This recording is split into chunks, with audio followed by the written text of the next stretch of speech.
1528 থেকে 2024 দীর্ঘ 500 বছর অতিক্রম করে কিভাবে তৈরি হলো আজকের অযোধ্যার রাম মন্দির, কি সেই ইতিহাস?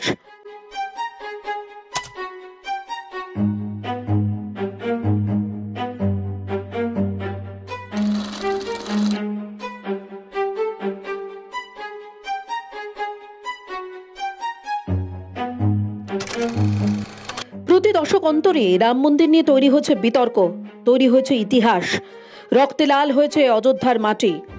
1992-এ আন্ডারওয়ার্ল্ড ডন দাউদ ইব্রাহিম, তার নামও উঠে এসেছে এই বোম ব্লাস্টের ঘটনায়। অযোধ্যার বিতর্ককে কেন্দ্র করেই রাজনীতি, সন্ত্রাস, ঐতিহাসিক যুদ্ধ সবকিছুরই সাক্ষী থেকেছে অযোধ্যার রাম জন্মভূমি।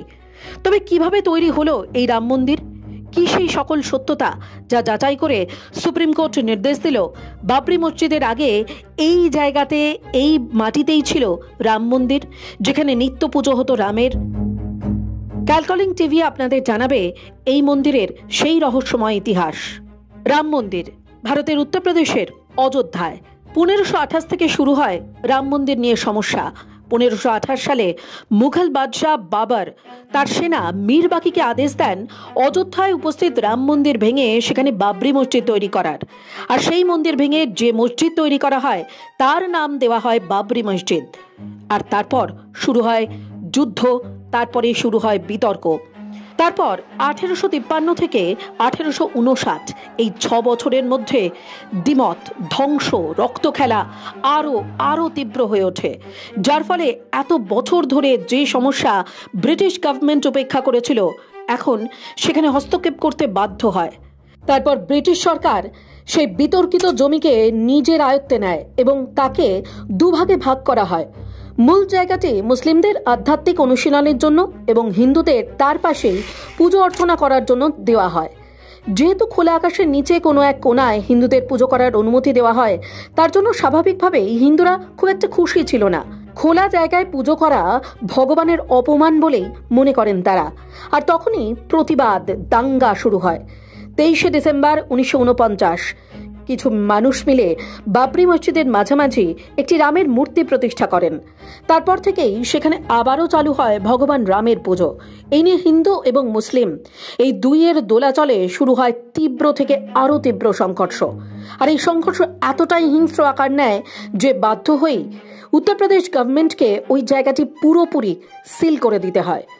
তখন থেকেই রাম জন্মভূমিতে এন্ট্রি সবার জন্য বন্ধ হয়ে যায়।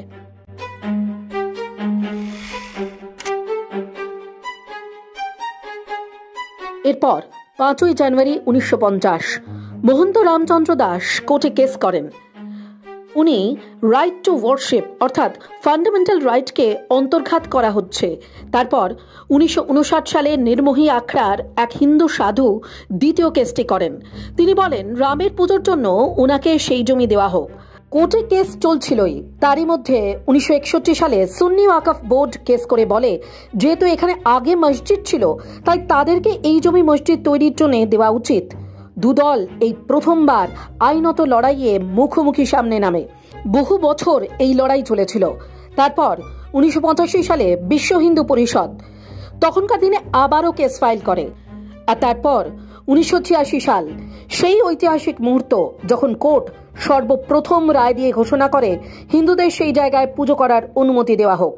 তারপর আরো কিছু হিন্দু এবং মুসলিম কমিউনিটি দিনে দিনে তৈরি হয় এবং কেসের পর কেস চলতেই থাকে, যার মধ্যে 1989-এ রামলালা বিরাজমান নামের দল আবারও কোর্টে কেস করে। এদিকে 1990 সালে এই যাত্রা আবারও বড় মোড় নেয়।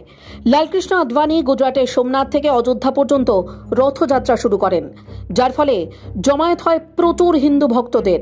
আর সেই রথ রাম জন্মভূমিতে পৌঁছানোর আগেই আবারও গোটা দেশ জুড়ে ঝড় বয়ে যায়, ঝামেলা তুঙ্গে ওঠে। হ্যাঁ, আবারও বাবরি মসজিদ সিল করতে বাধ্য হয় সরকার। 1992-এর 6 ডিসেম্বর দেশের নানা প্রান্ত থেকে কর সেবকরা এসে একে একে জড়ো হন অযোধ্যায় এবং সেই বিতর্কিত বাবরি মসজিদের কনস্ট্রাকশন ভেঙে ফেলা হয়। আর এর জেরেই 1992-এ মুম্বাইয়ের সেই কুখ্যাত সিরিয়াল বোম ব্লাস্ট, যার সঙ্গে আন্ডারওয়ার্ল্ড ডন দাউদ ইব্রাহিমের নাম জড়িত। আর এরপর এলাহাবাদ হাইকোর্টের সেই ঐতিহাসিক রায়, তিন বিচারপতির বেঞ্চ আর্কিওলজিক্যাল সার্ভে অফ ইন্ডিয়াকে রাম জন্মভূমিকে সার্ভে করার অর্ডার দেয়। তারপরে বিভিন্ন ঐতিহাসিক জিনিসপত্র পরীক্ষা করে বেশ কিছু চাঞ্চল্যকর নথি এবং তথ্য সামনে আসে। এমনটাই রিপোর্ট দেয় হাইকোর্ট এবং সেই রিপোর্ট জমা করা হয়।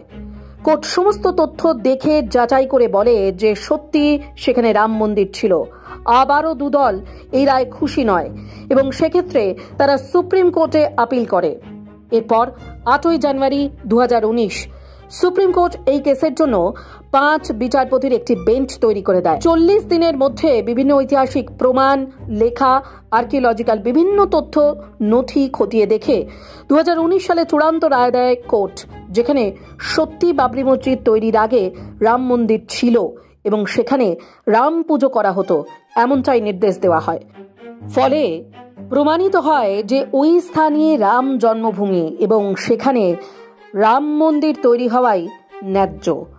আর তারপর আজ 22শে জানুয়ারি 2024 ইতিহাসের সেই সন্ধিক্ষণ, যেদিন প্রাণ প্রতিষ্ঠা হলো রামলালার। আবারও ঘরে ফিরলেন ভগবান রাম।